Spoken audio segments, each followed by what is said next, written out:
Sehat semua di sana ya? Alhamdulillah sehat Ustaz, Masya Alhamdulillah. Allah, Alhamdulillah. Gimana ini? Kita langsung mulai atau ada yang ditunggu? Silakan Ustaz, bisa dimulai Ustaz. Baik. Bismillahirrahmanirrahim. Assalamualaikum warahmatullahi wabarakatuh. Alhamdulillahi rabbil alamin. Wabihi nasta'inu ala umuri dunya wa din. Assalatu wassalamu ala ashrafil anbiya'i wal mursalin, nabiyyina Muhammadin wa ala alihi wa ashabihi ajma'in, amma ba'du. Akhwati fillah, rahimani wa rahimakunallah. Alhamdulillah, kita senantiasa bersyukur kepada Allah Subhanahu wa ta'ala atas berbagai kenikmatan yang Allah anugerahkan kepada kita. Nikmat kesehatan, nikmat waktu luang dan taufik yang Allah berikan menjadikan kita mudah untuk hadir di majelis-majelis keilmuan. Satu tempat yang seorang yang berada di dalamnya akan mendapatkan ketenangan, yang berada di dalamnya akan diberikan rahmat oleh Allah Subhanahu wa ta'ala, diampuni dosa-dosanya, dan mereka akan dibanggakan di hadapan para malaikat Allah yang berada di langit sana. Akhwati fillah, rahimani wa rahimakunallah.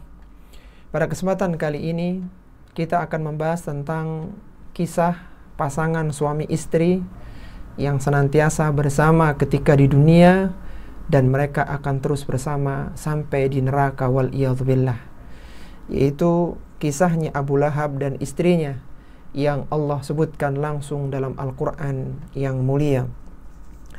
Akhwati fillah, rahimani wa rahimakunallah. Kita tahu bahwa Rasulullah sallallahu alaihi wasallam memiliki 4 orang paman. Yang pertama adalah Abu Lahab, yang ia senantiasa memusuhi Nabi sallallahu alaihi wasallam dan dakwahnya. Kemudian yang kedua adalah Abu Talib, yang memperjuangkan Nabi, menjaga Nabi sallallahu alaihi wasallam meskipun akhirnya meninggal dalam agama kesyirikan. Kemudian yang ketiga adalah Hamzah bin Abdul Muttalib, seorang paman yang gagah perkasa, yang pemberani, yang melindungi Nabi sallallahu alaihi wasallam, namun beliau gugur sebagai syuhada di medan Uhud. Kemudian yang keempat adalah Al-Abbas bin Abdul Muttalib, yang beliau juga beriman kepada Nabi sallallahu alaihi wasallam, bahkan beliau ikut berhijrah bersama Nabi sallallahu alaihi wasallam ke Madinah. Sehingga 2 paman Nabi itu beriman dan 2 yang lainnya berada di dalam kekufuran. Abu Lahab, nama aslinya adalah Abdul Uzza bin Abdul Muttalib. Nasabnya Abdul Uzza bin Abdul Muttalib bin Hashim bin Abdi Manaf bin Qusay bin Kilab. Dan dia dikenal dengan kunyahnya Abu Lahab. Nama ini disebutkan bahwa yang memberi nama Abu Lahab, memberi kunyah Abu Lahab ini adalah bapaknya, yaitu Abdul Muttalib. Karena wajahnya ini bercahaya, wajahnya ini cerah, dan wajahnya ini membawa keceriaan. Namun karakter Abu Lahab ini karakter yang buruk ketika Nabi sallallahu alaihi wasallam telah diangkat sebagai seorang nabi dan rasul. Abu Lahab ini menikah dengan Ummu Jamil. Dia menikahi Ummu Jamil. Ummu Jamil nama aslinya adalah Arwa binti Harb bin Umayyah, saudaranya Abu Sufyan. Ummu Jamil berasal dari kalangan wanita bangsawan Quraisy yang terhormat, dan dia termasuk pemimpinnya para wanita. Dari pernikahannya Abu Lahab dengan Ummu Jamil ini, mereka mendapatkan 3 orang anak laki-laki dan 1 anak perempuan. Anak laki-lakinya adalah Utbah, kemudian Mu'attab, Utaibah, dan perempuannya adalah Durrah. Inilah anak-anak yang didapatkan oleh Abu Lahab ketika menikahi istrinya Ummu Jamil. Durrah binti Abu Lahab adalah anak yang pertama kali beriman masuk Islam dari kalangan anak-anaknya Abu Lahab. Semua anaknya Abu Lahab itu masuk ke dalam Islam kecuali 1 saja, yaitu Utaibah. yang akhirnya dia pun meninggal secara tragis. Durrah ini dia menyatakan keislaman ketika di Makkah, dan dia juga ikut berangkat ke Madinah bersama Nabi SAW di tahun 1 Hijriyah. Sebelum dia masuk Islam, Durrah binti Abu Lahab ini menikah dengan Al-Harith bin Amir bin Naufal bin Abdi Manaf. Al-Harith bin Amir bin Naufal bin Abdi Manaf. Dan suaminya ini terbunuh ketika Perang Badar tanggal 17 Ramadan tahun 2 Hijriyah. Dia terbunuh di pihaknya orang kafir dan dia meninggal dalam kondisi musyrik. Suaminya Durrah yang pertama sebelum dia masuk Islam. Kemudian Durrah dinikahi oleh Dihyah Al-Kalbi, seorang sahabat yang tampan, yang dulu malaikat Jibril alaihissalatu wassalam ketika datang menemui Nabi sallallahu alaihi wasallam dalam wujud manusia, maka menyerupai Dihyah Al-Kalbi. Kemudian setelah itu Durrah dinikahi oleh Zaid bin Harithah, namun Zaid bin Harithah menceraikan Durrah. Dan Zaid bin Harithah sendiri ini wafat sebagai syuhada di perang Mu'tah, perang antara kaum muslimin dengan orang-orang Romawi di tahun 8 Hijriyah. Rasulullah sallallahu alaihi wasallam sebelum beliau diangkat menjadi seorang nabi dan rasul telah menikahkan 2 orang putrinya dengan 2 orang putra Abu Lahab. Jadi kita tahu Nabi sallallahu alaihi wasallam memiliki 4 orang putri dan 3 orang putranya. 3 orang putra, 4 orang putri dan 3 orang putra. Putrinya adalah Zainab, kemudian Ruqayyah, Ummu Kulthum, dan Fatimah. Sedangkan putra beliau adalah Abdullah, Al-Qasim, dan Ibrahim. Semuanya 7 orang putra Nabi SAW dan putri ini semuanya terlahir dari rahimnya Ibunda Khadijah radhiyallahu ta'ala anha, kecuali satu, yaitu Ibrahim, yang lahir melalui hamba sahaya beliau, yaitu Maria Al-Qibtiyah. Sehingga putra Nabi SAW bersama Ibunda Khadijah itu ada 6 orang, yaitu 4 orang putri dan 2 orang putra. Sebelum Nabi SAW diangkat menjadi seorang nabi dan rasul, maka dinikahkanlah Ruqayyah dengan Utbah. Dinikahkan antara Ruqayyah, putri kedua beliau, dengan Utbah, anak pertamanya Abu Lahab. Kemudian Ummu Kulthum dinikahkan dengan Utaibah. Dan ketika itu Ruqayyah dinikahkan dengan Utbah sebelum Ruqayyah berusia genap 10 tahun. Dan demikianlah kebiasaan orang-orang Arab zaman itu mereka menikahkan anak-anaknya di usia dini dan dinikahkan dengan kerabat-kerabat dekatnya selama itu bukan mahram bagi mereka. Ketika turun firman Allah Subhanahu wa taala di surat Asy-Syu'ara ayat yang ke-214 yang memerintahkan Nabi sallallahu alaihi wasallam untuk memperingatkan kerabatnya tentang adanya adab yang pedih yang mengancam mereka ketika mereka tidak mentauhidkan Allah Subhanahu wa taala. Maka Nabi SAW mengumpulkan para kabilah ketika itu. Dan salah satu yang datang adalah Abu Lahab. Dan ketika itu Abu Lahab mencela Nabi SAW di hadapan khalayak ramai. Sebagaimana dikisahkan oleh Ibnu Abbas radhiyallahu ta'ala anhuma, beliau mengatakan, "Lamma nazalat wa andir ashiratakal aqrabin." Ketika turun firman Allah Subhanahu wa taala di surat Asy-Syu'ara pada ayat yang ke-214, wa anzir ashiratakal aqrabin, dan peringatkanlah kerabat dekatmu. Maka fasaidan Nabi sallallahu alaihi wasallam ala Safa. Maka Nabi sallallahu alaihi wasallam naik ke Bukit Safa yang sekarang menjadi salah satu tempat untuk ritual haji dan umrah. Beliau naik di atas Bukit Safa.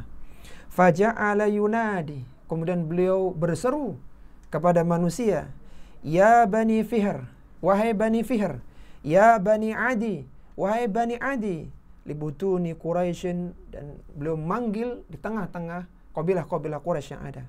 Hatta jitama'u, sampai mereka semua berkumpul di sekitar Nabi sallallahu alaihi wasallam. Faja'ala ar-rajulu idza lam yastati an yakhruja arsala rasulan liyandura ma huwa. Sampai-sampai Orang-orang ketika itu yang berhalangan untuk hadir, maka mereka mencari perwakilan untuk bisa hadir mengikuti seruan Nabi SAW, karena mereka penasaran ada apa ini. Kok ada orang yang menyeru, memanggil-manggil di Bukit Sofa.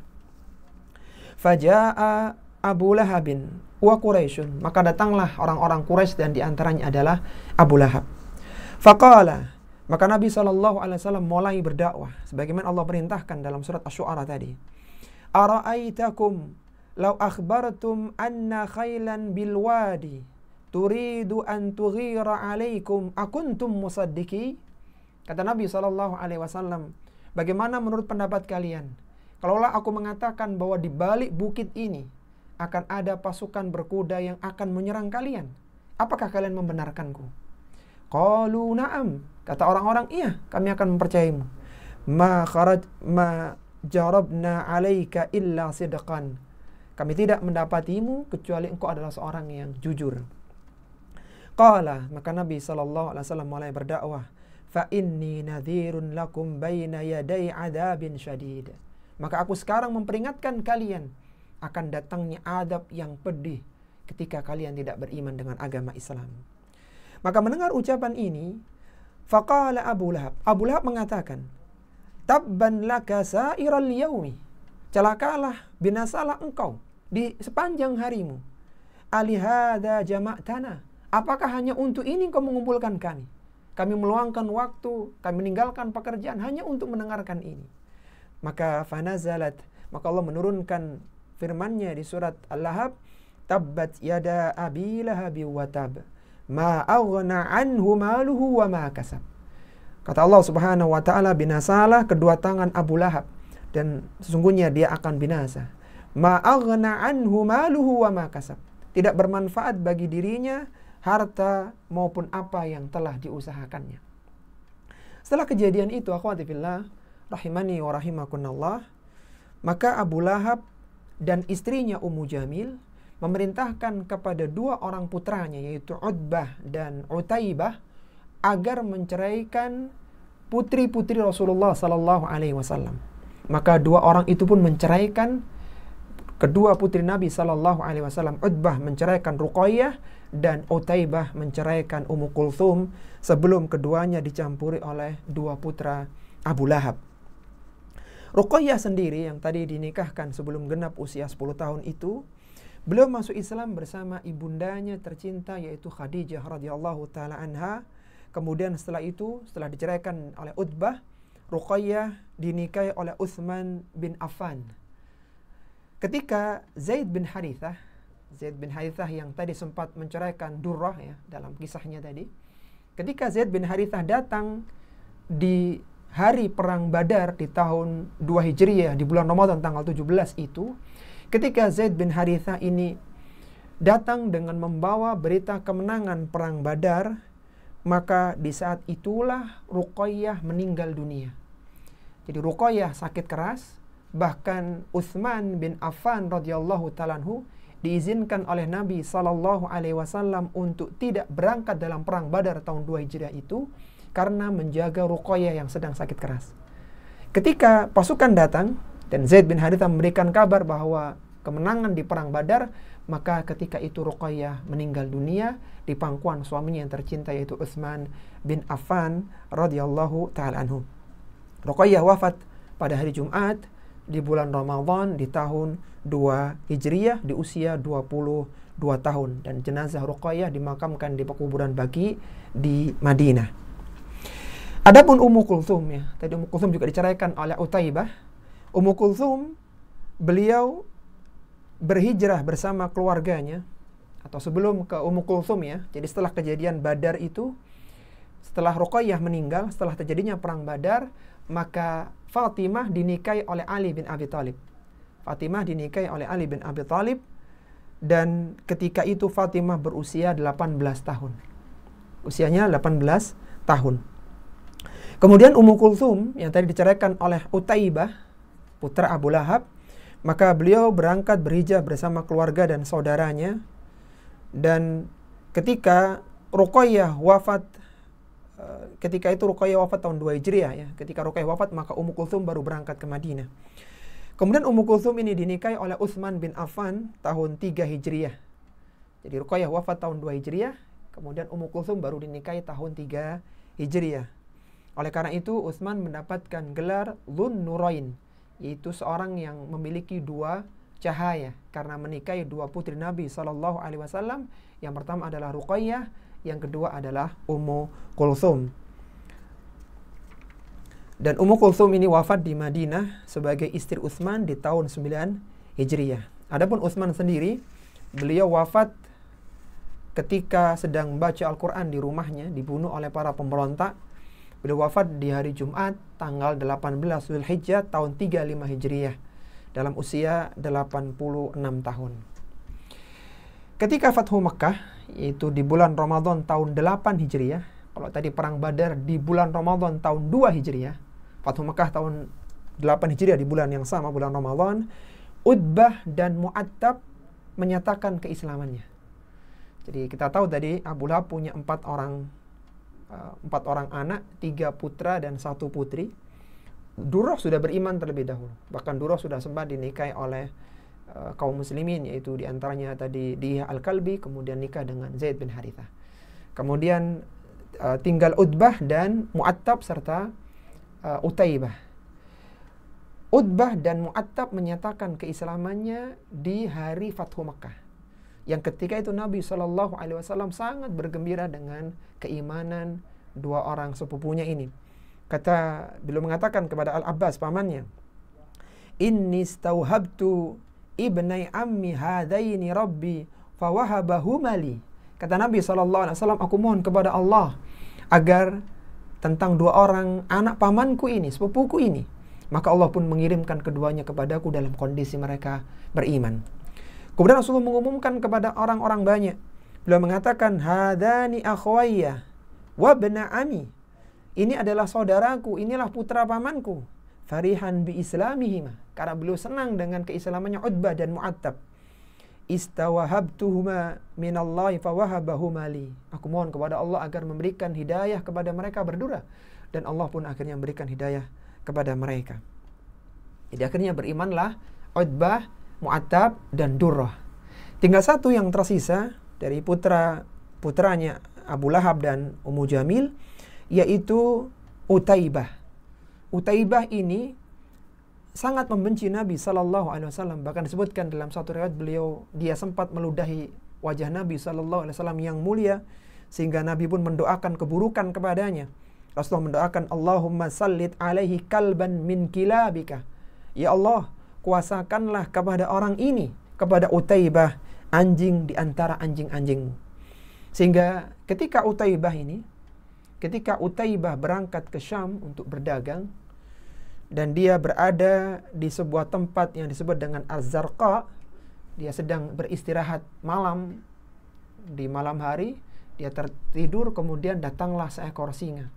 Mulailah singa ini mengendus satu demi satu, dan ketika sampai di Utaibah, maka Utaibah langsung diterkam dan dibawa pergi oleh singa tersebut.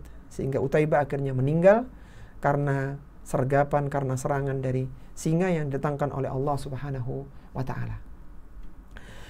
Kemudian sekarang kita akan melihat bagaimana gangguan Abu Lahab dan istrinya kepada Nabi SAW dan dakwahnya.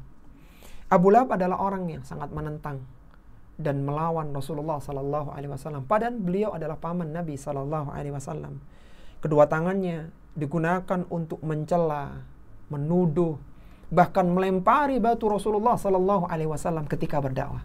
Dan Rasulullah SAW tidak memperhatikannya, mendiamkannya, tidak melawannya. Sebagaimana dikisahkan dari Tariq Al-Muharibi radhiyallahu ta'ala anhu, ia mengatakan, "Ra'aitu Rasulullah sallallahu alaihi wasallam marra fi suqi Dzil Majaz." Aku melihat Nabi sallallahu alaihi wasallam lewat di pasar Dzil Majaz. Wa alaihi hullatun hamra. Beliau mengenakan pakaian berwarna merah. Wa huwa yaqulu, beliau berdakwah kepada orang-orang yang ada di pasar. "Ya ayuhan nas, qulu la ilaha illallah tuflihu." Wahai sekalian manusia, qulu la ilaha illallah tuflihu. Katakanlah la ilaha illallah, Tidak ada sesembahan yang berhak disembah kecuali Allah, niscaya kalian akan beruntung. Wa rajulun yadba'uhu yarmiyahu bil hajarati qad adma ka'baihi wa urkubaihi. Dan di belakangnya ada laki-laki tua yang melemparinya dengan batu sampai Nabi SAW berdarah tumit dan juga kedua mata kakinya. Wa huwa yaqulu, dan laki-laki itu mengatakan, ya ayuhan nas, wahai sekalian manusia, la tuti'uhu fa innahu kadzdzab. Janganlah kalian dengarkan dia, janganlah engkau ikuti dia, sesungguhnya dia ini adalah seorang pendusta. Fakultu, maka kata perawi yaitu Thariq al-Muharibi, man hadha, siapa orang ini? Qalu, orang-orang mengatakan, ghulamu bani Abdul Muttalib. Ini adalah pemuda dari kabilahnya Abdul Muttalib. Fakultu man hadha alladhi yadba'uhu yarmihi bil hajarah. Dan siapa orang yang di belakangnya yang mengikutinya terus dan melempari dia dengan batu? Qalu hadha Abdul Uzza Abu Lahab. Itulah Abdul Uzza Abu Lahab, pamannya dia sendiri. Jadi perhatikan Nabi SAW dalam berdakwah, yang menghalanginya justru orang yang terdekatnya itu pamannya sendiri, dan dipermalukan di depan halayak ramai. Karena tangannya Abu Lahab ini senantiasa mencela Nabi, bahkan melempari batu dengan Nabi, maka Allah berfirman dalam surat Al-Lahab, tabbat yada abi lahabi wa tab. Binasalah kedua tangan Abu Lahab, sesungguhnya dia akan binasa. Penyebutan tangan di sini karena tangan itulah yang spesifik mengganggu Nabi SAW, meskipun nanti seluruh tubuhnya akan diadab di neraka. Tidak bermanfaat bagi Abu Lahab yang punya kedudukan tinggi. Beliau adalah orang Quraisy, beliau punya harta yang banyak, beliau punya kemuliaan, bahkan anak-anaknya yang dikenal di masyarakat, semuanya tidak berlaku, tidak bermanfaat untuknya ketika Allah Subhanahu wa Ta'ala telah menimpakan siksaan kepadanya, baik di dunia bahkan nanti di akhirat ketika di neraka. Allah Subhanahu wa Ta'ala berfirman, ma aghna anhu maluhu wa ma kasab. Tidak bermanfaat baginya harta bendanya apa yang telah dia usahakan. Demikian pula istrinya Ummu Jamil, istri yang sangat setia dengan suaminya Abu Lahab. Meskipun suaminya dalam keburukan, dia pun juga dengan sekuat tenaganya menyakiti Rasulullah SAW dengan cara mengadu domba, memprovokasi manusia, menyulut kebencian manusia agar benci kepada Nabi SAW. Bahkan Ummu Jamilah yang mencari duri-duri, kemudian disusun dan diikat dalam kayu, diletakkan di jalan yang biasa dilewati oleh Nabi SAW di malam hari, sehingga Nabi pun akhirnya kakinya berdarah. Inilah kebiasaannya Ummu Jamil. Dia membakar kebencian, permusuhan manusia untuk Nabi SAW, dan dia pula lah yang telah memasang duri di malam hari agar Nabi tersakiti. Sehingga Allah Subhanahu wa Ta'ala berfirman, wa mra'atuhu hammalatal hatab, dan istrinya yang membawa kayu bakar. Sebagian para ulama mengatakan dia membawa kayu bakar artinya dia membawa namimah, adu domba. Dia provokasi manusia agar membenci Nabi SAW. Dia nyalakan api permusuhan, sebagaimana kayu bakar membakar, mengeluarkan api. Dan dikatakan dia hammalatal hatab, membawa kayu bakar karena dia menyusun duri-duri itu diikat seperti kayu bakar yang diletakkan di jalan, sehingga orang pun yang menginjaknya berdarah karenanya. Setelah terjadinya perang Badar tahun 2 Hijriah, tanggal 17 Ramadan, di saat terjadinya perang Badar, ketika itu Abu Lahab tidak ikut dalam perang karena Abu Lahab sedang sakit. Namun dia meminta Al-Asi bin Hisham bin Mughirah untuk menggantikannya, dan Al-Asi ini dibayar dengan 4.000 dirham. Abu Lahab ketika itu sedang sakit bisul, di sekujur tubuhnya yang disebut dengan Al-Adasah, dan Abu Lahab mati 7 hari pasca kejadian perang Badar karena penyakitnya itu, penyakit Al-Adasah. Maka setelah mati, mayatnya tidak diurus selama 3 hari. Orang-orang jijik melihat mayatnya, ya, sehingga akhirnya berbau busuk. Karena mereka keluarganya tidak tahan, maka digalilah tanah, digalilah lubang, kemudian mayatnya itu didorong dengan kayu yang panjang agar mereka tidak terkena bau busuk mayat yang sudah jadi bangkai dengan penyakit yang sekujur tubuhnya itu. Maka setelah dengan kayu panjang itu mayatnya masuk ke dalam lubang, maka mereka melempari dengan kerikil, dengan batu, dengan tanah sampai tertimbun. Tidak ada satu orang pun yang mau membopong mayatnya karena baunya busuk dan mereka takut tertular penyakit al-adasah dari Abu Lahab. Abu Lahab kelak pada hari kiamat akan masuk ke dalam neraka yang apinya menyala-nyala. Sebagaimana dia menyalakan kebencian untuk Nabi SAW, maka nanti pada hari kiamat dia akan diliputi api dari berbagai arahnya. Allah Subhanahu wa taala berfirman, sayasla naran dzata lahab. Kelak ia akan masuk di dalam api yang bergejolak, yang menyala-nyala. Demikian pula istrinya Ummu Jamil, dia juga akan dimasukkan ke dalam neraka jahanam bersama dengan suaminya. Bahkan dialah yang akan membantu suaminya, membakar suaminya dengan api neraka sebagaimana dia dulu membantu suaminya dalam menghalangi dakwah Nabi SAW yang mulia. Allah berfirman, wa imra'atuhu hammalatal hatab, dan istrinya membawa kayu bakar. Kata Al-Hafidz Ibnu Katsir rahimahullahu taala, tahmilul hataba. Ummu Jamil pada hari kiamat akan membawa kayu bakar, memanggul kayu bakar. Fatalqa ala zawjiha, kemudian dilemparkan untuk suaminya. Liyasdada ala ma huwa fihi, untuk menambah siksaan untuk suaminya. Wahya muhyi'atun lidzalika musta'idatun lahu. Ini karena dia dulu membantu suaminya dalam dosa, maka sekarang dia membantu suaminya untuk menyiksa suaminya di neraka. Dahulu Ummu Jamil punya kalung yang sangat berharga mahal. Dia telah mengatakan bahwa aku akan menginfakkan kalungku ini untuk menghalangi dakwahnya Muhammad sallallahu alaihi wasallam. Maka pada hari kiamat kalung itu akan diganti oleh Allah Subhanahu wa taala dengan tali dari neraka, dengan rantai dari neraka yang melilit lehernya. Allah Subhanahu wa taala berfirman, fi jidiha hablum mim masad, yang di lehernya ada tali dari sabut. Karena dulu dia punya kalung yang dia akan gunakan untuk menghalangi Nabi sallallahu alaihi wasallam dan dakwahnya. Inilah para jemaah rahimani wa rahimakumullah, kisah tentang Abu Lahab dan istrinya bersama keluarganya, yang pasangan suami istri ini bersama ketika di dunia dan mereka pun senantiasa bersama sampai ke neraka, wal iyadzu billah. Abu Lahab ini masih hidup sudah divonis dengan neraka. Dan ini menunjukkan mukjizat dan bukti benarnya kenabian Rasulullah sallallahu alaihi wasallam. Ketika seorang divonis menjadi seorang ahli neraka, maka dia tidak akan beriman selama-lamanya sampai kematian mendatanginya. Apa kata Al-Hafidz Ibnu Katsir rahimahullahu taala? Beliau mengatakan qala ulama. Al-Hafidz menutup tafsirnya dengan mengatakan, para ulama mengatakan, wa fi hadhihi surati mu'jizatun zahiratun wa dalilun wadihun 'ala nubuwah. Para ulama mengatakan bahwa surat Al-Lahab ini merupakan mukjizat dan bukti kenabian yang sangat terang. Fa innahu mundu nazala qauluhu ta'ala, setelah turunnya firman Allah Ta'ala, sayasla naran dzata lahab wa imra'atuhu hammalatal hatab fi jidiha hablum mim masad. Turun surat Al-Lahab itu, maka fa akhbara anhuma bisyaqa'i.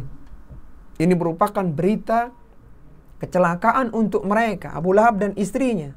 Wa adamil imani, dan mereka tidak akan beriman. Lam yaqayyad lahuma an yu'mina, mereka tidak akan beriman dan tidak masuk ke dalam agama Islam.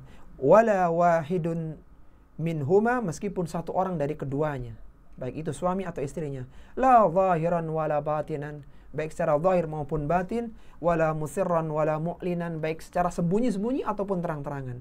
Fakana hadha min aqwal adillatil barihatil batinah ala nubuwati zahirah.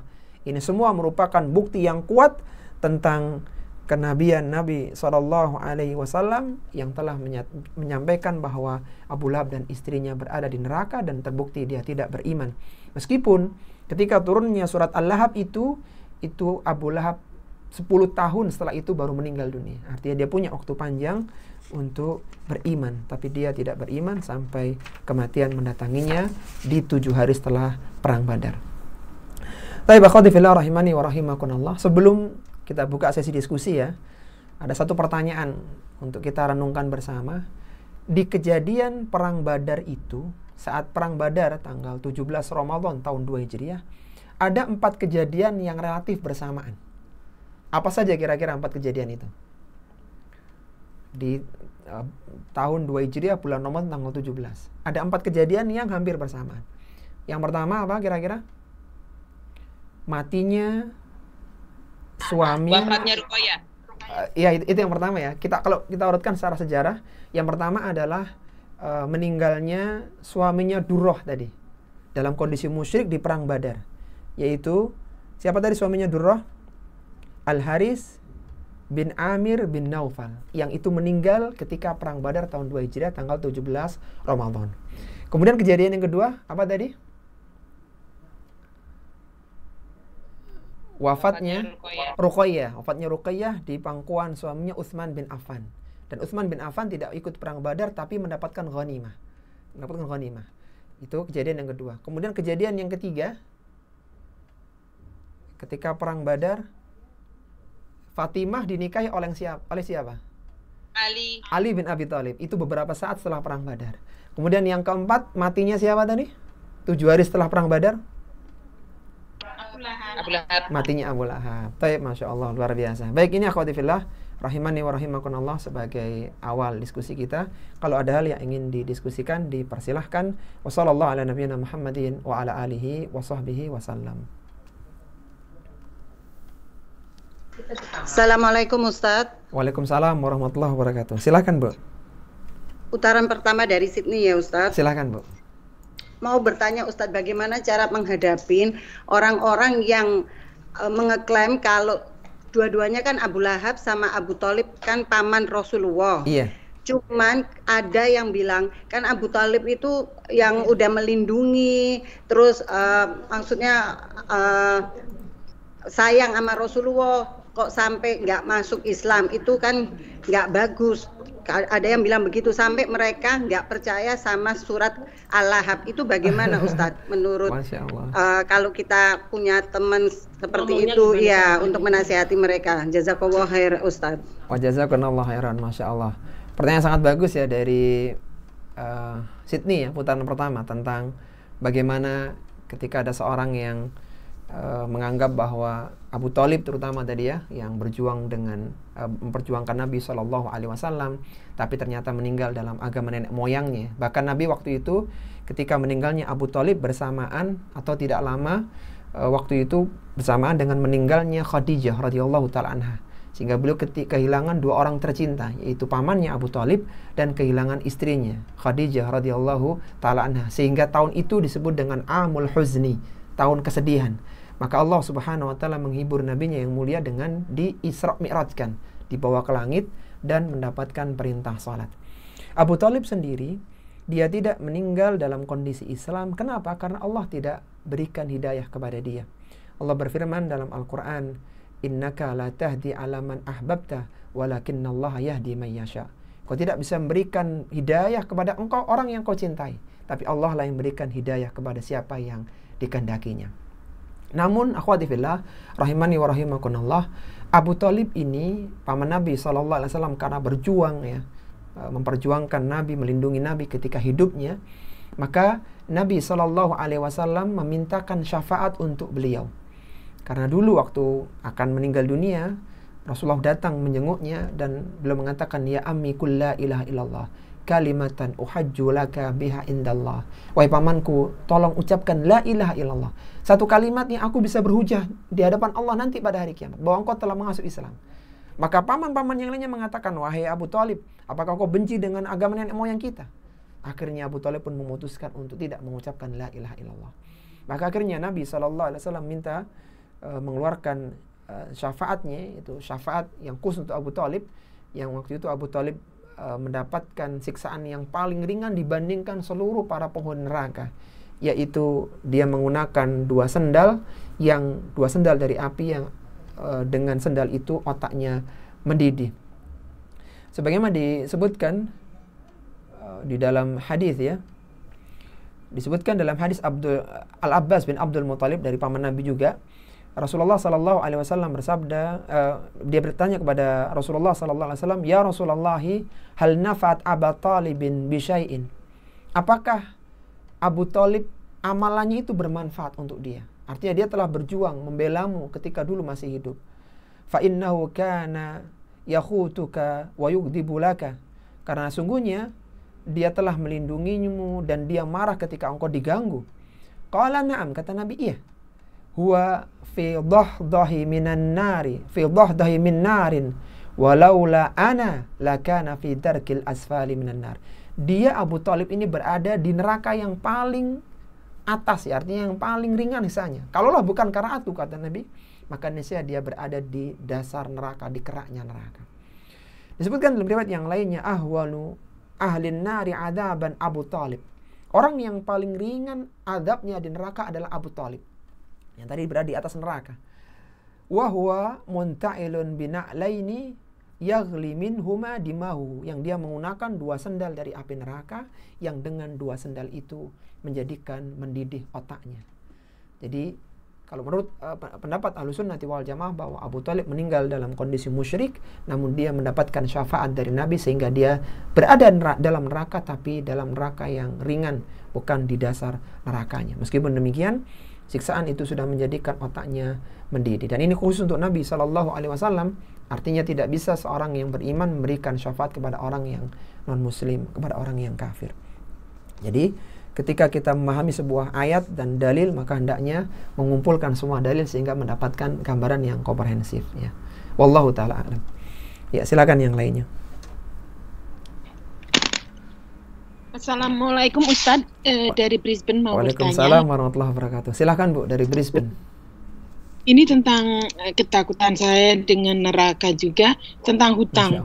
Saya tuh pernah punya hutang tahun 93. Ini saya catat, saya ingat-ingat terus. Iya. Tapi orangnya itu cuman ketemu sebentar saja.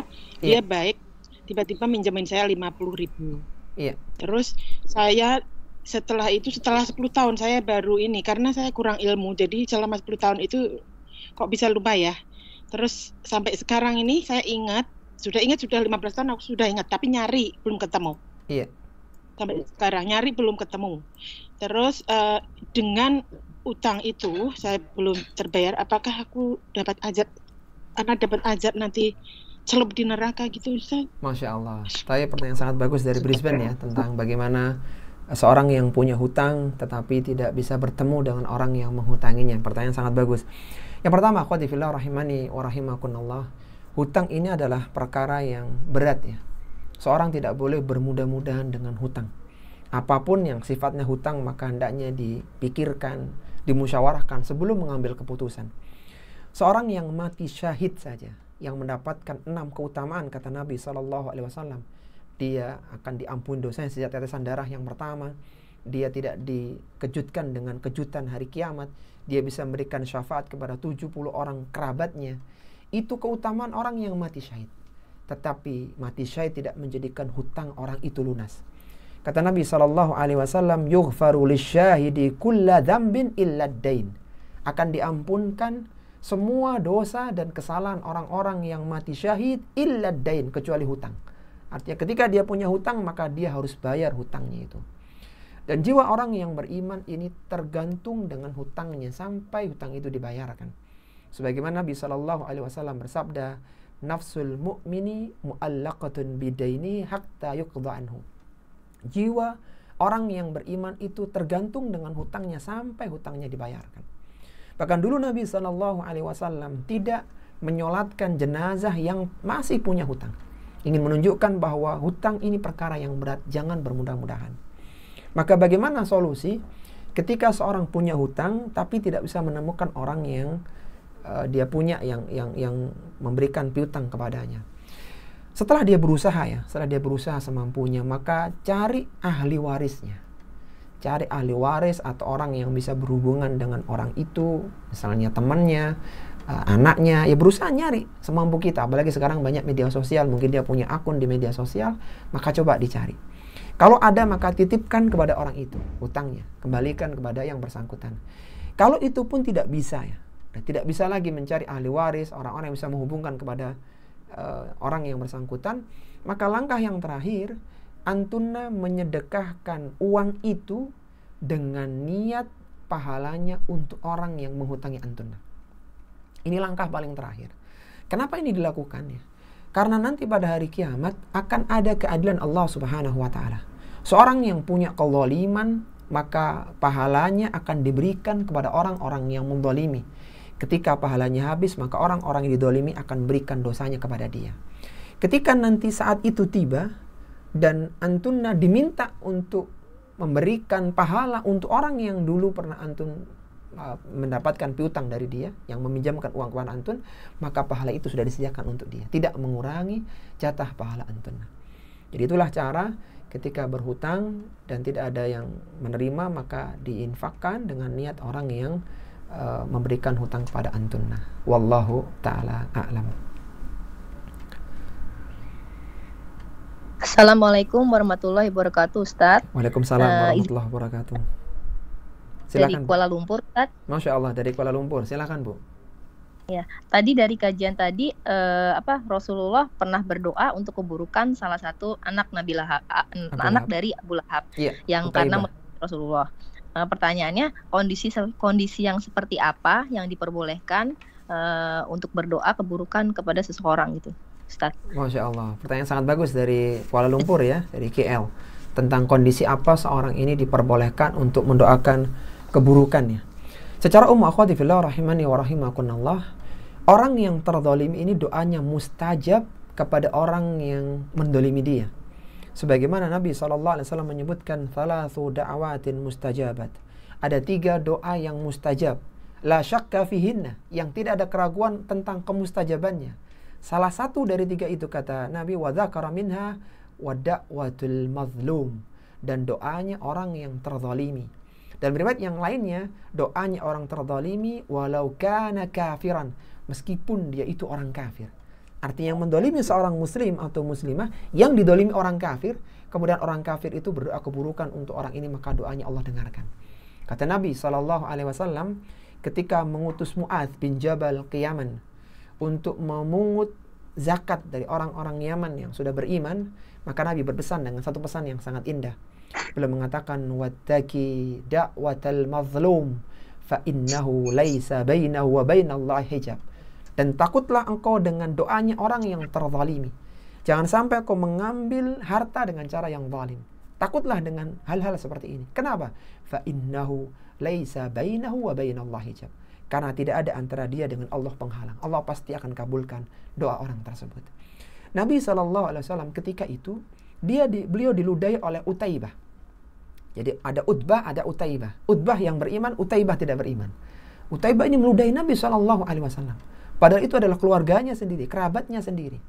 Sehingga Nabi SAW kesabarannya telah beliau akhirnya pun muncul ya kondisi-kondisi yang menjadikan beliau mendoakan keburukan untuk Utaibah, dan terbukti Utaibah pun meninggal dalam kondisi kekufuran. Beliau mengatakan, Allahumma sallit alaihi kalban min kilabika. Ya Allah, kuasakanlah anjing di antara anjing-anjingmu. Sehingga ketika ada seorang muslim dan muslimah ya dalam kondisi yang terzalimi, dia punya doa yang mustajab. Seandainya dia gunakan doa itu untuk mendoakan keburukan, maka ini ada contohnya. Tapi ketika dia mendoakan kebaikan, maka ini lebih utama. Jadi kalau dikatakan boleh, maka diperbolehkan, tetapi keutamaannya dia doakan kebaikan. Karena kondisi orang yang terzalimi, dia tidak bisa membalas kezaliman yang dilakukan oleh orang yang menzaliminya. Ya, wallahu ta'ala a'lam. Assalamualaikum Ustadz. Waalaikumsalam. Ini dari Hong Kong. Dari Hong Kong, Masya Allah. Silakan Bu. Ya, Ustadz. Ini mau izin bertanya Ustadz. Iya, silakan Bu. 2 paman Nabi itu Abu Thalib dan Abu Lahab itu meninggal dalam keadaan musyrik. Iya, benar, Masya Allah. Bagaimana, apakah orang tua Rasulullah SAW itu meninggal dalam kondisi musyrik juga Ustadz? Masya Allah. Karena Rasulullah sebelum diangkat menjadi Rasul, orang tua sudah meninggal terlebih dahulu. Iya. Jazakallahu khair. Wa jazakumullahu khairan. Masya Allah, pertanyaan yang bagus ya dari Hong Kong ya. Ada satu riwayat dari Imam Muslim rahimallahu taala. Ketika itu ada seorang yang datang kepada Nabi SAW. Kata orang ini, ya Rasulullah, aina abi? Wahai Rasulullah, di manakah orang tuaku? Maka Nabi SAW mengatakan finnar, orang tuamu berada di neraka. Kemudian orang ini bersedih.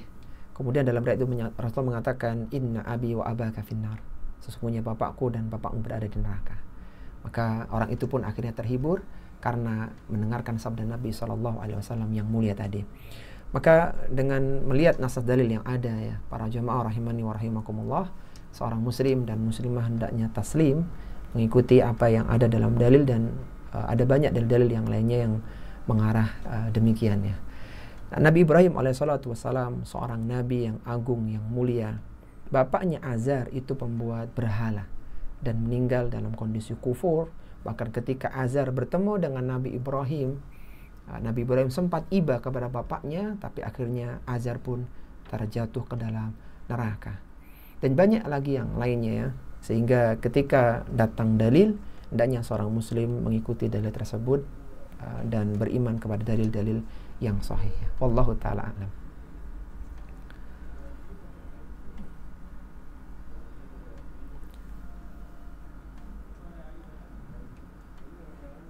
Ya, silakan mungkin yang lainnya.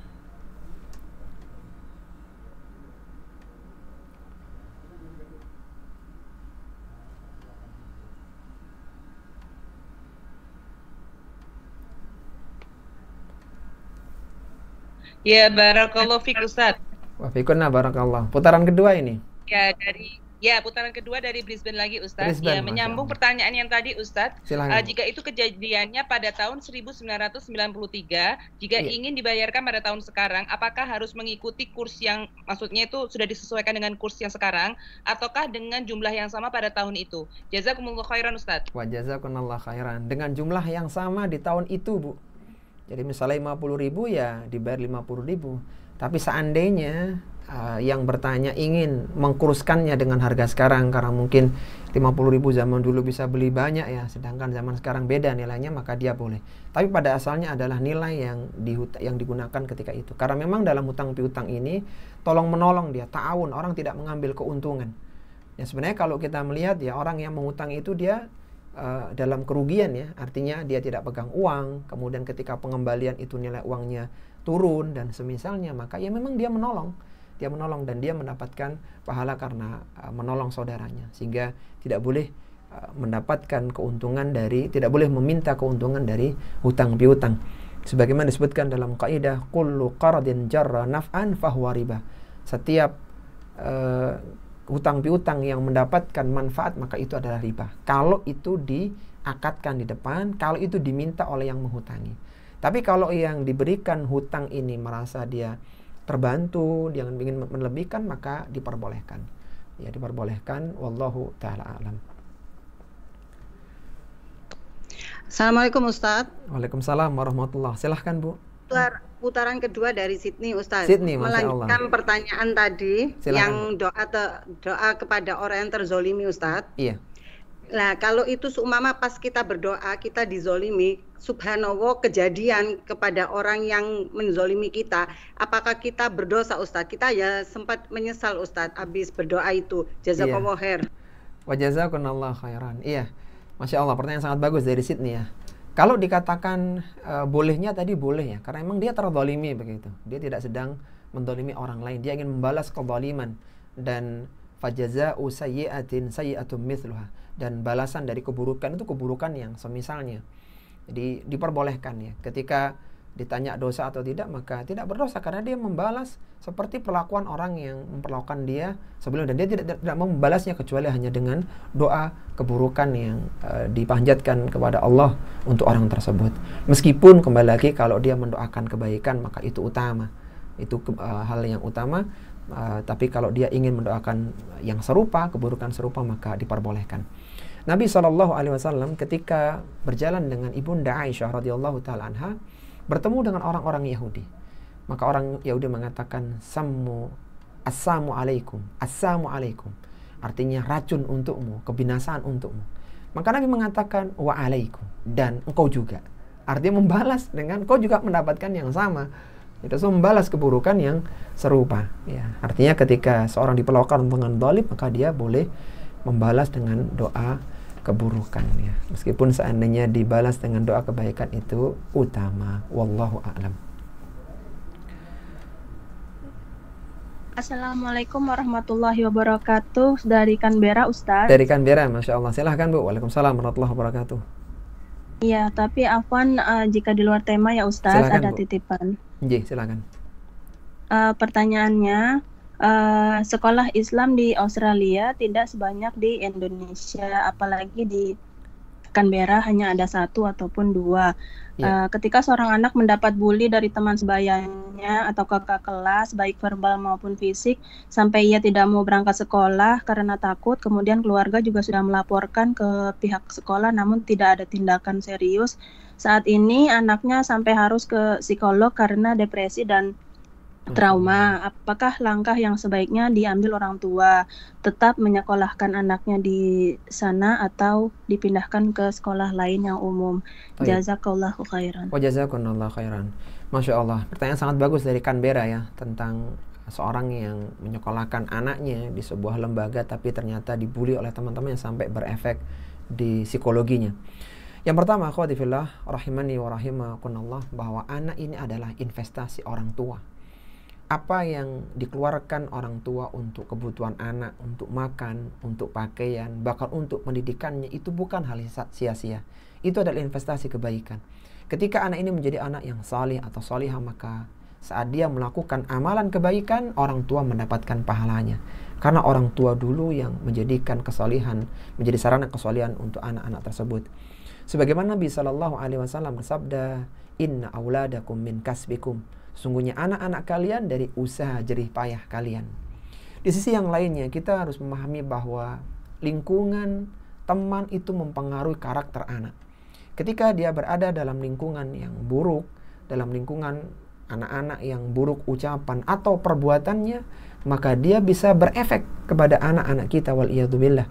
Sehingga Nabi SAW berpesan, beliau mengatakan, Al-mar'u ala dini khalilihi falyandur ahadukum man yukhalil. Seseorang agamanya tergantung kepada temannya, maka perhatikan kepada siapa engkau berteman. Maka dari sini akhwati fillah rahimani wa rahimakumullah, kalau kondisinya seperti itu ya, sudah sampai berefek pada psikologinya, maka dia dipindahkan ke tempat yang lain yang lebih bagus kondisinya. Adapun masalah agama, maka carikan guru privat.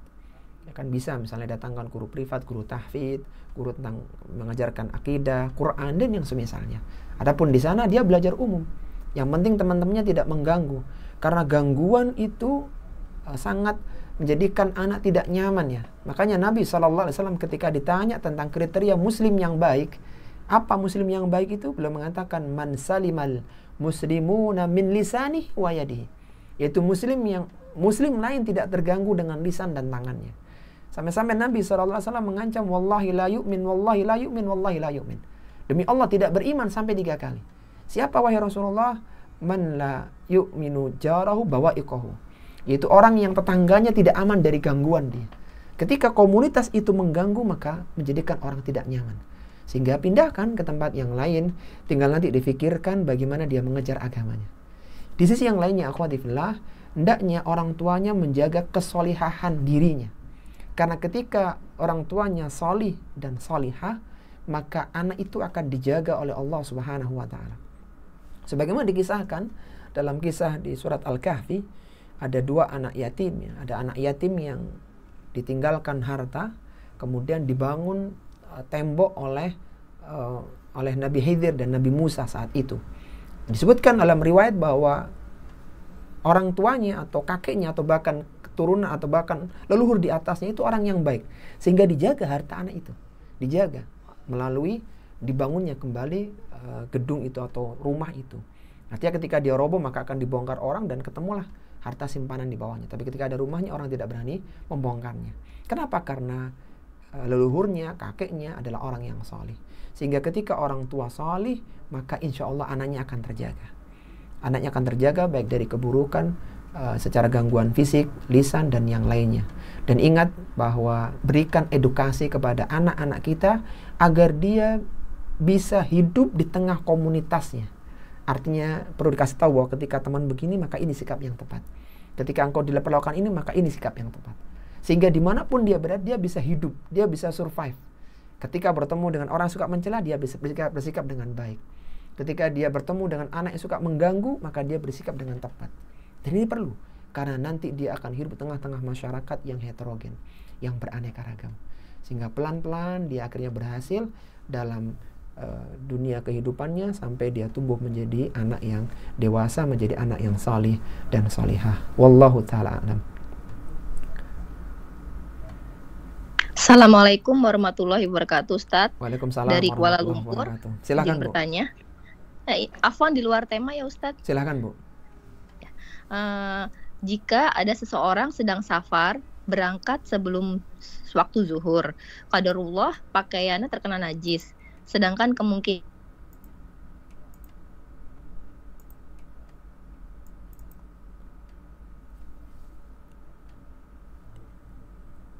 suaranya tidak terdengar, Bu.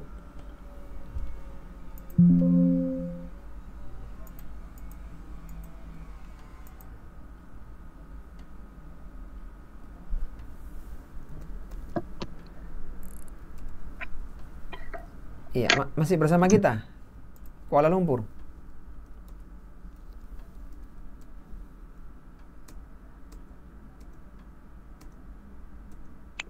Sepertinya terputus, Ustaz. Silakan Hongkong aja. Nanti sambung lagi ya. Silakan Hongkong. Silakan yang lainnya. Assalamualaikum Ustadz. Waalaikumsalam warahmatullahi wabarakatuh. Silakan Bu, dari Hongkong putaran kedua ya.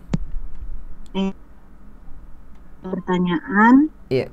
Beberapa tahun yang lalu pernah berbuat curang dalam usaha, dalam berjualan mungkin ya Ustadz, ini Ustadz maksudnya. Baik. Kemudian beliau menyesali dan ingin meminta maaf kepada orang yang telah dicurangi beberapa puluh tahun yang lalu.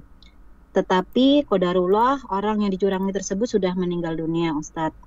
Apakah beliau harus menyampaikan bahwa beliau pernah berbuat curang terhadap ahli waris, atau cukup bertobat memohon ampun kepada Allah? Jazakallahu khair, Ustaz. Oh, jazakallahu khairan. Kecurangannya ini sampai kerugian material enggak, Bu ya?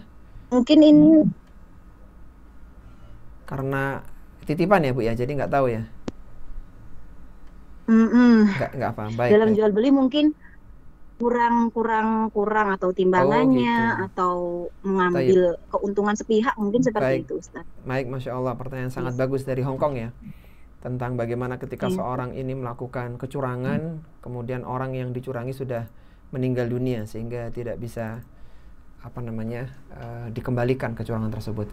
Tapi Masya Allah, pertanyaan sangat bagus dari Hongkong. Yang pertama, akhwati fillah rahimani wa rahimakumullah, Allah Subhanahu wa taala menyerukan dalam Al-Qur'an seruan kepada orang-orang yang beriman agar bertaubat kembali ke jalan Allah Subhanahu wa taala.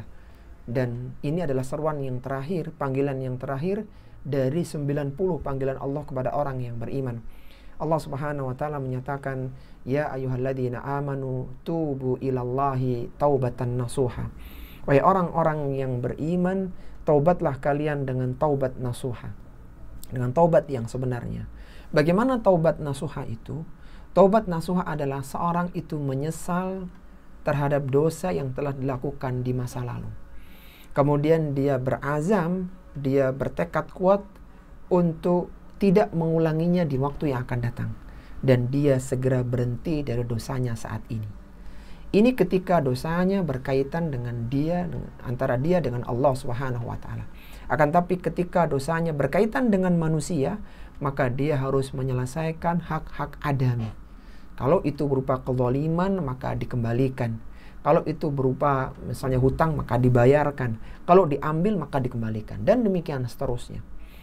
Semoga satu hadis dari Nabi SAW menjadikan kita sadar tentang pentingnya untuk mengembalikan hak manusia sebelum manusia akan diminta keadilan pada hari kiamat kelak dengan memberikan pahala kebaikan atau dia mendapatkan dosa keburukan dari orang yang didoliminya. Sebagaimana Nabi SAW pernah menyatakan tentang orang-orang yang bangkrut, ya, orang-orang yang muflis, Kata Nabi, innal muflisa fi ummati ya'ti yaumal qiyamati bis salatin waz zakatin wasiyamin. Orang yang bangkrut adalah orang yang pada hari kiamat dia datang dengan membawa pahala salat, pahala puasa dan pahala zakat. Wa ya'ti qad syatama hadha wa qadhafa hadha wa akala mala hadha wa safaka dama hadha wa daraba hadha. Akan tapi dia mencela di sana, dia mencaci di sini, dia mengambil harta orang di sini, dia memukul di sana. Banyak sekali kezaliman untuk orang lain. Maka kata Nabi, fayu'ta hadha min hasanati wa hadha min hasanati. Maka pahalanya akan diberikan kepada orang-orang yang dulu pernah doliminya. Fa in faniyat hasanatuhu qabla an yuqda ma alaihi. Kalaulah dia pahalanya sudah habis dan masih ada tanggungan yang belum diselesaikan, maka ukhidha min khatayahum faturihat alaihi. Dosa-dosa mereka ditimpakan kepada dia. Tsumma turiha finnar. Sampai akhirnya dia dilemparkan ke dalam neraka. Ini orang yang bangkrut. Dia punya kebaikan, tetapi di sisi yang lainnya dia juga banyak melakukan kezaliman. Lalu bagaimana yang perlu dilakukan? Yang pertama adalah hentikan kezaliman.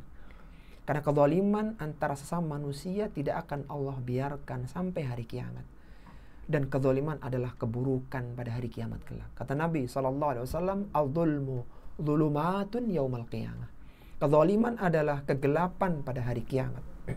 Maka ketika seorang tahu bagaimana beratnya kezaliman, hendaknya dia tidak berlaku zalim.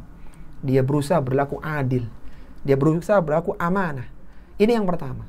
Kemudian dia berusaha mencari orang-orang yang didoliminya. Apakah kemudian setelah itu dia meminta keridhaan mereka, baik itu meminta maaf atau mengembalikan apa yang dulu diambilnya sehingga mereka ridha. Itu yang dilakukan. Kalau memang tidak bisa ya, dan dalam cerita tadi orang yang sudah meninggal, maka satu-satunya cara adalah infakkan harta, niatkan untuk orang tersebut. Ini sebagai antisipasi. Kalaulah saat itu datang, dia diminta untuk memberikan pahala kepada orang yang dzalimi, maka sudah disediakan. Ini pahala yang sudah aku sediakan untuk orang tersebut. Itu sebagai antisipasi. Demikianlah yang disebutkan oleh para ulama, ketika sudah meninggal maka dia niatkan infak untuk orang tersebut. Tetapi kalau bisa, diusahakan untuk mencari ahli warisnya, mencari keluarganya, karena ketika dia meninggal dunia, harta itu akan diwarisi oleh ahli warisnya. Dan akhirnya kembali kepada ahli waris, maka bisa langsung diberikan kepada ahli warisnya. Sehingga jangan berlaku zalim, karena kezaliman adalah sesuatu yang akan dituntut oleh Allah Subhanahu wa taala pada hari kiamat kelak. Wallahu ta'ala a'lam. Ya, silakan yang lainnya. Assalamualaikum Ustadz, putaran ketiga dari Sydney. Waalaikumsalam warahmatullahi wabarakatuh. Silakan Bu dari Sydney.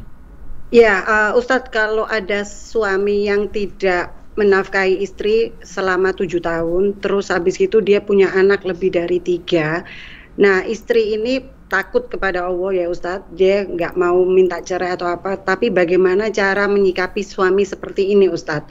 Dan dia tidak, dalam rumah tangga dia tidak membantu istrinya untuk, maksudnya si istri mau berusaha untuk jualan something gitu loh Ustadz, kan harus ada yang pegangin anak apa gitu, dia nggak mau membantu juga. Jazakallahu khairan Ustadz. Jazakallahu khairan. Selama ini nafkahnya istri siapa yang nanggung? Saudaranya Ustaz. Oh, saudaranya. Baik, jazakallahu khairan. Pertanyaan sangat bagus ya, tentang istri yang tidak dinafkahi selama 7 tahun ya.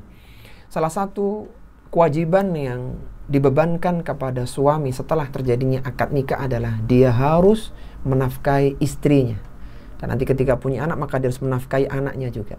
Sebagaimana disebutkan oleh Nabi SAW ketika ditanya oleh Hakim bin Muawiyah radhiyallahu ta'ala anhu dari bapaknya, "Ya Rasulullah, ma haqqu zaujati ahadina alaihi?" Wahai Rasulullah, apa hak istri kami atas kami? Atau apa kewajiban kami atas istri-istri kami? Maka Nabi SAW bersabda, "Antut'imaha idza ta'imta." Engkau berikan dia makan kalau engkau bisa makan. Wa taqsuha idza tasaita. Engkau berikan pakaian ketika engkau bisa beli pakaian. Kemudian di dalam ayat yang lain, dalam ayat ya, tadi kan hadis, dalam ayat Allah sebutkan askinuhunna min haitsu sakantum min wujdikum. Tempatkanlah istri kalian di tempat tinggal yang mampu kalian mengusahakannya. Dan ini adalah jabaran dari nafkah. Nafkah mencakup 3 hal, yaitu pakaian, makanan dan juga tempat tinggal. Ini kewajiban suami. Bahkan kalau kita tengok tadi ayat askinuhunna min haitsu sakantum min wujdikum, itu adalah salah satu ayat dalam surat At-Talaq yang memerintahkan seorang suami agar tetap menafkahi istrinya yang ditalak roja'i. Ini istri yang sudah ditalak masih dinafkahi, bahkan dicarikan tempat tinggal agar dia bisa tinggal di dalamnya. Sehingga ketika suami tidak menafkahi istri, maka itu sebuah kezaliman. Lalu bagaimana dilakukan oleh seorang istri? Kalau dia bisa, maka dia diperbolehkan mengambil harta suaminya yang ma'ruf, sesuai dengan kebutuhan dia dan anak-anaknya. Sebagaimana dikisahkan oleh Hindun, istrinya Abu Sufyan ya. Tadi kan kita sebutkan dalam kisah Ummu Jamil itu saudaranya Abu Sufyan. Abu Sufyan punya istri namanya Hindun, dan kedua-duanya Abu Sufyan dan istrinya ini masuk Islam ketika Fathu Makkah. Nah, Hindun ini pernah menyampaikan kepada Nabi SAW, istrinya Abu Sufyan, bahwa Abu Sufyan adalah seorang laki-laki yang bakhil. Lalu bagaimana dengan kami, wahai Rasulullah? Maka Nabi mengizinkan untuk mengambil harta Abu Sufyan dengan cara yang ma'ruf. Artinya dihitung berapa kebutuhannya, kemudian diambil dari harta Abu Sufyan tanpa seizin dia. Maka ini diperbolehkan. Karena istri berhak mendapatkan nafkah dan suami tidak memberikannya. Jadi silakan, misalnya kondisi sampai seperti itu, maka itulah yang diajarkan, yang disebutkan oleh Nabi SAW melalui hadis Hindun tadi. Ya, jadi yang berkewajiban seharusnya suami, sehingga ketika saudara misalnya menafkahi, dia bisa minta ganti kepada suaminya ketika suaminya sudah ada rezeki ya, sudah ada uang. Wallahu ta'ala a'lam. Ya. Barakallahu fiik Ustaz. Ada Fikunna barakallah. Silahkan Bu. Ada pertanyaan titipan Ustaz. Dari mana Bu? Assalamualaikum. Dari Brisbane Ustaz. Brisbane, Masya Allah. Silahkan Bu. Waalaikumsalam warahmatullahi. Assalamualaikum. Ya. Barakallahu fiik Ustaz. Bagaimana kita menyikapi jika ada anak gadis yang baik yang ingin kita lihat sebagai potensi calon mantu, tetapi ibunya kurang baik? Apa yang bisa Ustadz nasihatkan untuk kami? Apakah sebaiknya diteruskan atau tidak? Bukankah melihat bibit, bebet, dan bobot itu penting? Jazakumullah khairan. Wa jazakumullah khairan. Taib, Masya Allah. Ya, pertanyaan sangat bagus ya dari Brisbane ya. Ketika ada seorang melihat ada seorang anak gadis yang kayaknya cocok nih untuk dijodohkan dengan putranya, tapi sayang ada basic ibunya yang agak kurang tepat begitu. Yang pertama ya, akhwati fillah rahimani wa rahimakumullah, silahkan anak yang mau dinikahkan ini beristikharah dan mencari data lebih lanjut tentang gadis yang tadi mau dinikahkan untuk dia. Karena ingat, pernikahan itu separuh usia orang yang menikah dihabiskan bersama pasangannya. Kalau dia usianya sekarang 30 tahun, yang anak yang mau dinikahkan, dan usianya sampai 60 tahun, maka separuh usia 30 tahun ke depannya dia bersama dengan istrinya. Artinya kalau istrinya orang yang salihah, maka dia akan beruntung. Ketika istrinya orang yang tidak baik, maka dia akan merugi, dan itu dalam kerugian yang panjang. Yang perlu dilakukan adalah anak itu mencari data tentang akhwat tadi, tentang gadis tadi lebih jauh ya, dengan bertanya ya, mungkin mencari informasi dan semisalnya, kemudian diiringi dengan istikharah, sampai istikharah.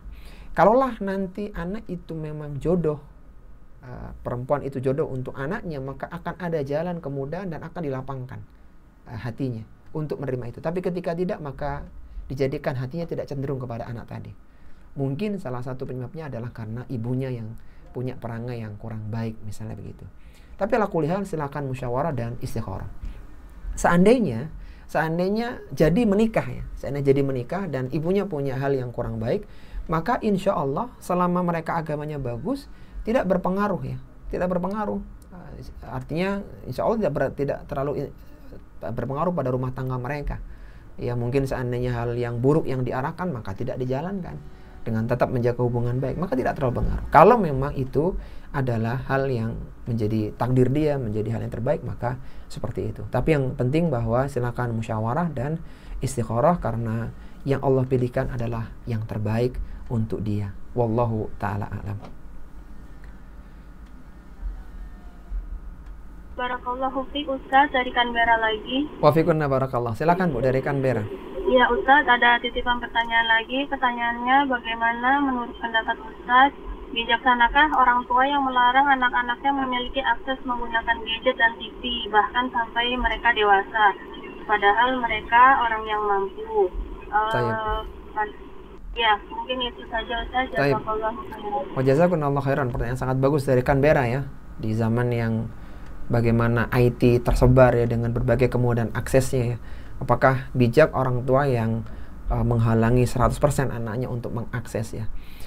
Iya, akhwati fillah rahimani wa rahimakumullah. Setiap manusia, bahkan setiap muslim itu akan selalu berada dalam tantangan, ujian dan cobaan di zamannya. Kalau zaman dulu itu tidak ada akses internet, tidak ada jaringan, tidak ada IT yang sedemikian rupa, maka ujian mereka berbeda. Sedangkan di zaman kita, di arus globalisasi yang sangat luar biasa, seorang bisa mengetahui yang ada di luar sana, maka ini salah satu tantangan zaman. Sehingga bagaimana sikap bijak orang tua? Hendaknya orang tua mengedukasi anaknya agar anak itu bisa hidup di tengah-tengah arus globalisasi yang sangat luar biasa. Dia tidak selalu menghindar, karena dimanapun dia menghindar, pada asalnya dia akan ketemu dengan arus itu. Tapi bagaimana dibekali anaknya dengan edukasi dan keilmuan agama, sehingga ketika arus itu menghadang, dia masih bisa tetap bertahan, eksis dengan dirinya. Betapa banyak orang-orang yang berada dalam komunitas yang tidak baik sebenarnya, tapi dia tidak tertarik dengan keburukan mereka. Justru yang dicari adalah kebaikan dan keutamaan. Dan betapa banyak orang yang berada dalam komunitas kebaikan, namun yang dicari adalah celah-celah keburukan, karena dia memang hatinya buruk, waliyadzubillah. Sehingga yang bijak adalah orang tua membatasi anak itu dalam penggunaan gadgetnya, yang pertama. Kemudian diedukasi, diberitahu mana yang boleh diakses dan mana yang tidak boleh diakses dengan berbagai potensi keburukannya. Sehingga ketika nanti dia dewasa, dia sudah terbiasa hidup dengan tahu bagaimana kebaikan dan tahu keburukan untuk dihindari. Karena demikianlah dunia akan dihadapi nanti ketika dia dewasa. Tapi ketika dia awam dalam masalah itu, sehingga mau tidak mau di dalam dunia kerja dia harus masuk dalam dunia digital seperti zaman sekarang, maka dia akan kebingungan. Bahkan dia bisa terjebak dengan berbagai keburukan-keburukan dan ranjau yang sudah disiapkan oleh orang-orang yang punya niatan buruk. Karena dia tidak tahu. Nah, dia akan dihack dan semisalnya, maka ini berbahaya sekali. Jadi dibatasi, kemudian diberikan edukasi dan didoakan agar anak itu senantiasa dijaga oleh Allah Subhanahu wa taala. Karena sebenarnya yang berbahaya itu bukan arus yang ada di luar, tapi apa yang masuk dalam diri anak itu. Ketika keburukan banyak tersebar di luar, tapi anak itu adalah anak yang hanif, anak yang salih, anak yang salihah, maka dia tetap dalam kesalihannya. Selama keburukan tidak masuk pada dirinya, maka dia akan terus baik. Di sisi yang lainnya, akhwati fillah rahimani wa rahimakumullah, ketika anak itu terlalu ditutup ya dengan akses internet dan yang lainnya, maka ketika dia memiliki kesempatan meskipun tidak panjang, maka dia akan lebih berhasrat ya, lebih lebih banyak menggunakannya daripada anak yang sudah terbiasa menggunakan itu. Jadi lama dia tidak melihat tayangan misalnya gitu, kemudian ketika ada maka dia berlama-lama karena dia sudah lama ditahan begitu. Tapi ketika dia diperbolehkan dengan batasan tertentu, dengan waktu tertentu, dengan channel-channel tertentu, maka kebutuhan dia terpenuhi, edukasi dia mendapatkan, dan dia bisa berinteraksi dengan internet yang ada. Jadi wallahu ta'ala alam, cara yang tepat adalah dengan dibatasi dan diberikan edukasi, serta senantiasa didoakan agar anak itu senantiasa dalam bimbingan Allah Subhanahu wa ta'ala. Wallahu ta'ala alam. Assalamualaikum Ustaz. Waalaikumsalam. Assalamualaikum warahmatullahi wabarakatuh, Ustaz, dari Kuala Lumpur. Kuala Lumpur, Masya Allah. Silakan, tadi terputus kayaknya. Ya, afwan Ustaz, ini di luar tema ya. Jika ada seseorang sedang safar, berangkat sebelum zuhur, qadarullah pakaiannya terkena najis, sedangkan kemungkinan baru akan sampai rumah nanti sesudah maghrib. Tidak ada kesempatan untuk mengganti pakaian. Apa yang harus dilakukan supaya tidak terlewat sholat zuhur? Baik, ini najisnya. Dan asar. Iya, kalau boleh tahu apa ya, Bu? Pakaian najis. Najis besar, Ustaz. Najis besar. Taib, Masya Allah. Iya, baik, luar biasa pertanyaannya. Jadi ketika seorang safar, wajazakumullah khairan, Masya Allah. Ya, jadi ketika seorang safar kemudian pakaiannya itu terkena najis ya, dia berpeluang untuk kehilangan sholat zuhur, asar, dan baru dia sampai tujuannya di waktu maghrib dan pakai ini terkena najis ya. Akhwati fillah rahimani wa rahimakumullah. Najis bagaimana kita tahu ya, dalam mazhab Syafi'i terbagi menjadi 3 ya. Ada najis yang mukhaffafah, ada najis yang mutawassithah, dan ada najis yang mughaladzah. Kalaulah itu najisnya adalah najis mukhaffafah, najis yang ringan, misalnya terkena madhi, kemudian terkena misalnya kencingnya bayi laki-laki yang belum minum kecuali ASI, maka cukup diperciki. Jadi pakaiannya misalnya terkena najis, maka tinggal ambil air di toilet di kendaraan itu ketika safar, kemudian dia memercikan di bagian yang terkena najis, kemudian digunakan untuk sholat. Kemudian kalau dia mutawassithah yang pertengahan, maka dibasuh. Jadi pakaian yang kena najis tadi itu dibasuh, disiram ya, nggak semuanya yang kena najis saja, disiram kemudian dikasih tisu sampai kering, dia sholat dengannya.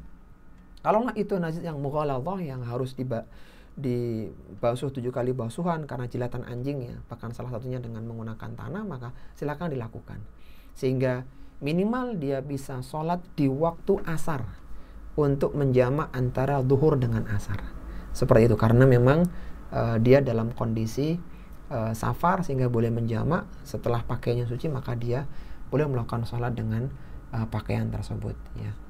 Wallahu ta'ala alam.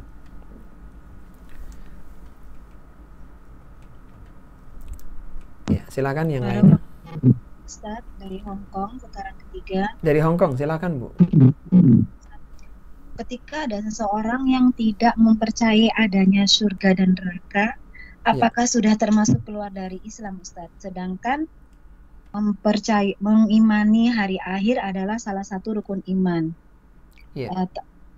Tapi orang tersebut masih melakukan sholat, Ustaz, walaupun kadang-kadang karena orang tersebut itu mendengar ceramah dari itu Ustadz siapa, Saiful Karim, itu saya juga kurang paham siapa itu Saiful Karim. Gimana Ustadz? Apa dia sudah dari Islam atau gimana Ustadz? Taib, Masya Allah. Pertanyaan sangat bagus dari Hong Kong ya, tentang seorang yang tidak beriman adanya surga dan neraka. Yang pertama, akhwati fillah rahimani wa rahimakumullah, keimanan seorang kepada surga dan neraka mempengaruhi perbuatan dia ketika di dunia. Orang-orang kafir, kenapa mereka berani melakukan dosa, kemaksiatan, keburukan, bahkan kerusakan? Karena berangkat dari ketidakimanan mereka kepada hari akhirat. Tidak adanya balasan, tidak adanya surga, tidak adanya neraka. Sehingga hidup mereka ya di dunia ini. Dan ini mempengaruhi semua perbuatan mereka. Tidak ada orientasi akhirat. Maka seorang yang mengaku beriman, tapi dia tidak percaya dengan adanya surga dan neraka, maka dia akan banyak terjerumus pada dosa dan keburukan karena dia meyakini tidak ada balasan pada hari kiamat kelak. Ini yang pertama. Yang kedua, seorang yang mengingkari salah satu dari rukun iman yang 6. Kita tahu ada iman kepada Allah, iman kepada malaikat, rasul, kitab, kemudian seterusnya sampai kepada takdir yang baik dan yang buruk. Itu semua rukun iman yang sudah sepakat ijma' kaum muslimin. Maka ketika dia tidak mengimani salah satunya saja, maka itu bisa membatalkan keimanan dia. Suatu ketika Ibnu Ad-Dailami mendatangi Ubay bin Ka'ab radhiyallahu ta'ala anhu, yang dia mengatakan, wahai Ubay, aku memiliki keraguan tentang masalah takdir, salah satu dari bagian rukun iman yang panjang. Maka Ubay dengan nada yang tinggi mengatakan, wallahi lau anfaqta mithla Uhudin dhahaban ma qabilahullahu minka hatta tu'mina bil qadar. Kata Ubay bin Ka'ab radhiyallahu ta'ala anhu, demi Allah, seandainya engkau menginfakkan harta sebesar gunung Uhud berupa emas, maka ketahuilah Allah tidak akan menerima infakmu itu sampai engkau beriman dengan takdir. Artinya menunjukkan kalau dia tidak beriman, maka amalannya tidak berfungsi. Amalan tidak akan diterima oleh Allah Subhanahu wa ta'ala. Sebagaimana Allah sebutkan dalam Al-Quran di surat Al-Furqan, wa qadimna ila ma'amilu min amalin faja'alnahu haba'an manthura. Kami datangkan pahala orang-orang yang beramal dan kami jadikan sebagai debu yang berterbangan. Allah tidak menerima amalan itu. Amilatun nasibah tasla naran hamiyah. Dia letih dalam beramal, tapi akhirnya dilemparkan ke dalam neraka. Kalaulah itu karena syubhat yang telah didapatkan, maka semoga itu menjadi uzur untuk dia. Seandainya dia mendapatkan syubhat macam-macam ya, dianggapnya orang yang faham dalam agama, ternyata orang yang memberikan syubhat, kerancuan dalam berpikir, akhirnya dia termakan syubhat itu, maka semoga itu menjadi uzur dia dan urusan dia dengan Allah Subhanahu wa taala. Tapi ketika tidak, maka keislamannya bisa batal, wal iyadu billah. Sehingga berhati-hatilah di dalam mencari guru, karena guru itu bagian dari agama ini. Sebagaimana perkataan yang sangat indah dari Muhammad bin Sirin rahimahullah ta'ala, yang dinukil oleh Imam Muslim dalam muqaddimah Sahih Muslimnya. Muhammad bin Sirin pernah mengatakan, inna hadzal ilma dinun fanzuru amman ta'khuduna dinakum. Sesungguhnya ilmu ini adalah bagian dari agama, maka perhatikan kepada siapa kalian mengambil ilmu agama kalian. Bergurulah dengan orang-orang yang thiqah, yang terpercaya dalam masalah agamanya. Karena ketika seorang ini terkena syubhat, maka sulit untuk disembuhkan.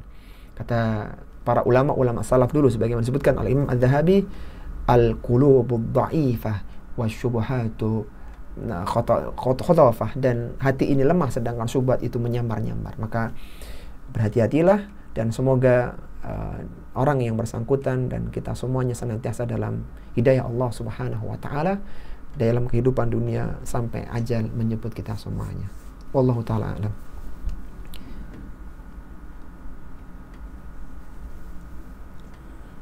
Ya, silakan yang lainnya.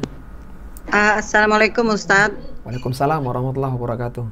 Ini dari sini lagi mau meneruskan yang tadi Ustadz, masalah suami yang tidak mau bekerja ya Ustadz. Iya. Itu dia juga tidak mempunyai harta apapun Ustadz. Dia ini antara gengsi dan sudah terlanjur males, sudah 7 tahun karena ada yang mensupport Ustadz. Jadi sebaiknya gimana ini sikap istri Ustadz menghadapi suami tersebut? Masya Allah, iya. Sikap istri ya, kalau seandainya istri itu tetap bersabar dengan kondisi yang ada, semoga kesabaran itu akan mendatangkan kebaikan pada akhirnya. Dan kesabaran ini akan mendatangkan pahala yang besar. Dia bersabar, dia tetap berusaha menjalankan tugasnya sebagai seorang istri, memutar kebutuhan keluarga bagaimana tercukupi dan semisalnya, maka semoga Allah akan memberikan pahala yang besar untuk dia. Adapun masalah suami, maka itu kedoliman yang dia lakukan. Semoga dengan nasihat, dengan diskusi menjadikan suami mendapatkan hidayah. Karena 7 tahun bukan waktu yang pendek ya.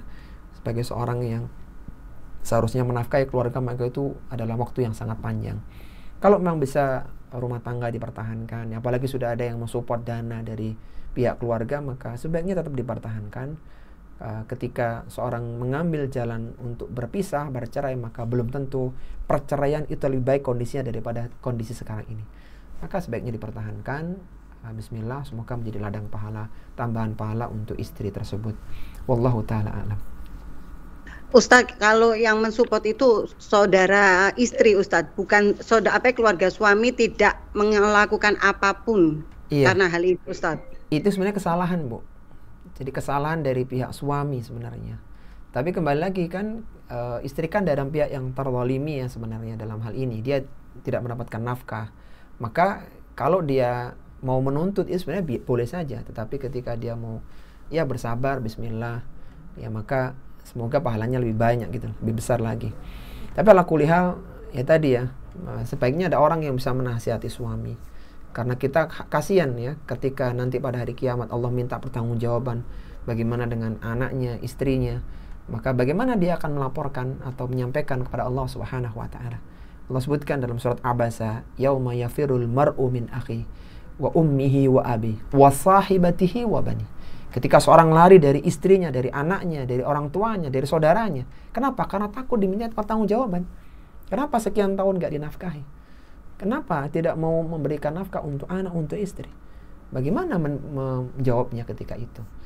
Maka hendaknya ada orang yang bisa menasihati dan doakan semoga suaminya mendapatkan hidayah sehingga dia bisa bangkit bekerja, dia bisa berkarya, bisa memenuhi kebutuhan keluarganya sehingga keluarganya menjadi keluarga yang sakinah, mawaddah, warahmah. Wallahu waliyut taufiq. Iya, silakan. Udah selesai Ustaz, barakallahu Ustaz. Oh sudah, Masya Allah. Baik, ini akhwati fillah rahimani wa rahimakumullah yang bisa kita bahas pada kesempatan kali ini. Kita tadi sudah menyimak bagaimana kisah pernikahannya Abu Lahab dengan Ummu Jamil ya. Dan itu sebagai ibrah untuk kita semuanya, bahwa tidak semua ikatan pernikahan itu berujung di surga. Ada ikatan pernikahan yang naudzubillah harus berakhir di neraka, wal iyadzubillah. Maka jadikan keluarga menjadi tempat kebaikan, suami istri saling mendukung dalam kebaikan dan ketaatan, sampai akhirnya mereka bersama-sama di surga yang penuh dengan kenikmatan. Ini yang bisa kita sampaikan. Mohon maaf kalau ada hal yang kurang berkenan. Kita akhiri wa sallallahu ala nabiyyina Muhammadin wa ala alihi wa sahbihi wa sallam. Subhanakallahumma wa bihamdika asyhadu an la ilaha illa anta astaghfiruka wa atubu ilaik. Wa akhiru da'wana anil hamdulillahi rabbil alamin. Wassalamu alaikum warahmatullahi wabarakatuh.